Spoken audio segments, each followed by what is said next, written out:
दोस्तों, क्या आपके पैरों में अक्सर जलन होती है? क्या चलते समय पैर भारी लगते हैं? क्या एड़ी या पैरों के तलवों में सूजन दिखाई देती है?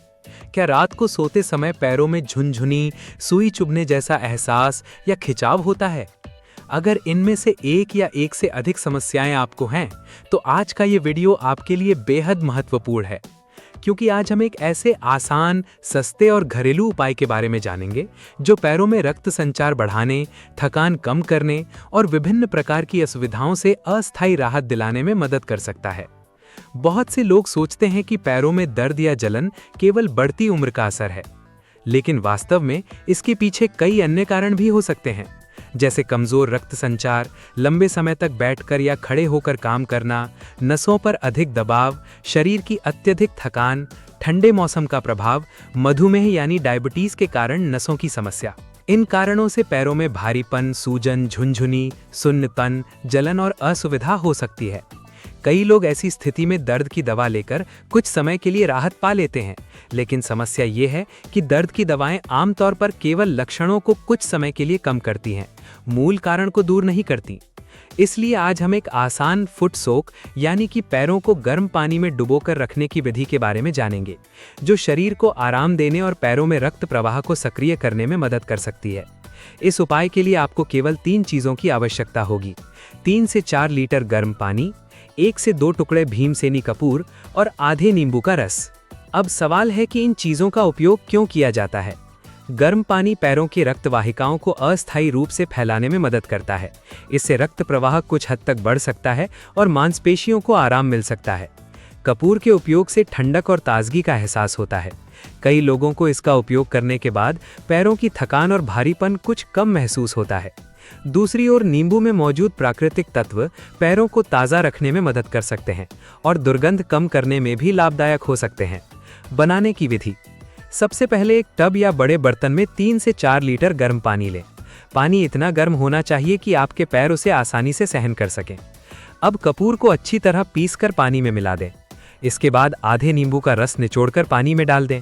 सभी चीज़ों को अच्छी तरह मिलाने के बाद दोनों पैरों को इस पानी में 10 से 15 मिनट तक डुबोकर आराम से बैठें।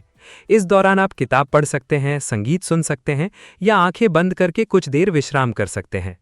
कई लोगों के अनुसार इस विधि का उपयोग करने के बाद पैरों की थकान कम महसूस होती है, जलन कुछ हद तक कम हो सकती है, झुनझुनी में राहत मिल सकती है, मांसपेशियों का खिंचाव कम हो सकता है, नींद की गुणवत्ता बेहतर हो सकती है। इसके अलावा जिन लोगों को पूरे दिन खड़े होकर काम करना पड़ता है, उनके लिए ये तरीका विशेष रूप से आरामदायक हो सकता है। यदि आपके पैरों से दुर्गंध आती है, तो ये उपाय पैरों को साफ और ताज़ा रखने में भी मदद कर सकता है। अब बात करते हैं कुछ अतिरिक्त सुझावों की। यदि आपको घुटनों में दर्द, नसों का दर्द या साइटिका की समस्या है, तो इस पानी में 1 बड़ा चम्मच एप्सम सॉल्ट या 1 बड़ा चम्मच सेंधा नमक मिला सकते हैं। कई लोगों का मानना है कि इससे मांसपेशियां अधिक रिलैक्स होती हैं और आराम बढ़ सकता है। जिन लोगों के पैरों के तलवों में अत्यधिक जलन या झुनझुनी होती है, वे चाहें तो 1 बड़ा चम्मच सिरका यानी विनेगर भी मिला सकते हैं। हालांकि ये पूरी तरह वैकल्पिक है, इसे डाले बिना भी मुख्य विधि का उपयोग किया जा सकता है। एक और महत्वपूर्ण बात: पैरों को पानी से निकालने के बाद यदि हल्का गुनगुना तिल का तेल लेकर पैरों के तलवों और एड़ियों की कुछ मिनट मालिश की जाए, तो कई मामलों में आराम और भी बढ़ सकता है। लेकिन एक महत्वपूर्ण तथ्य जानना आवश्यक है: ये घरेलू उपाय थकान, हल्के दर्द, कमजोर रक्त संचार या पैरों की सामान्य असुविधा में सहायक हो सकता है। लेकिन यदि आपको नसों पर गंभीर दबाव, नर्व कंप्रेशन हो, स्लिप डिस्क या डिस्क बल्ज हो, रूमेटॉइड आर्थराइटिस हो, ऑस्टियोआर्थराइटिस का उन्नत चरण हो या गंभीर न्यूरोपैथी हो, तो केवल इस उपाय पर निर्भर नहीं रहना चाहिए। ऐसी स्थिति में डॉक्टर की सलाह लेना बहुत जरूरी है।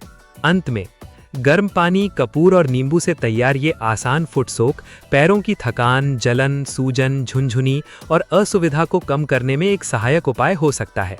लेकिन याद रखें, ये कोई जादुई इलाज नहीं है और ना ही गंभीर बीमारियों का विकल्प है।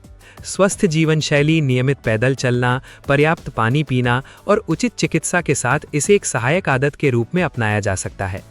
अब हमें कमेंट करके जरूर बताइए, आपके पैरों में सबसे अधिक कौन सी समस्या होती है? जलन, सूजन, झुनझुनी या दर्द?